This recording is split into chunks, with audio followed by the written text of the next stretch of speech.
যদি 7 মাত্রা তাল হয় তাহলে কি করব? 7 মাত্রার কি তাল আছে? প্রচলিত একটা তাল, যেমন মনে করো তেওড়া তাল। কত মাত্রা? 7 মাত্রা, তাই না? এটাকে আমি 2 দিয়ে ভাগ করে, যদি এক অপরতনে দূর হয় 2 দিয়ে ভাগ করলি 3 দুগুণই কত হয়? 6। আবার বলেন না যে স্যার অঙ্ক শেখাচ্ছে। এবার দেখো কত থাকে? 1 থাকে। এবার এর পরে একটা দশমিক নিলাম, নিলে কি হবে? 0 হবে। তাহলে কি হবে? 5 দুগুণই 10, তাহলে 3.5, তাই না? এবার দেখো যে দেখো ধা দেন তা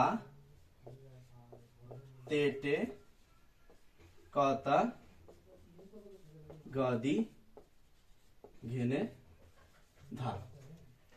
ধা দেন তা তেটে কতা গদি ঘেনে ধা।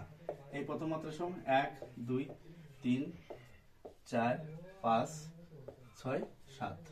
দেখো তাহলে 3.5 হচ্ছিল, তাহলে 1 2 3, তারপরে 0.5 মানে তে পর্যন্ত ধরবো। দেখো ধা, এই একাত্তরে দূর করছি, দেন তা, তারপরে কি? তে। 3.5 মানে 0.5 নিলাম, তে। এবার প্রথম থেকে আসি, সেই দুটো দুটো করে তে ধা, যেহেতু একটা গেছে একটা নিচি, তে ধা। দেখো তে ধা, তারপরে কি? দেন তা। দেখো দেন তা, তারপরে তেটে কথা, তারপরে গদি ঘেনে, এই ধা।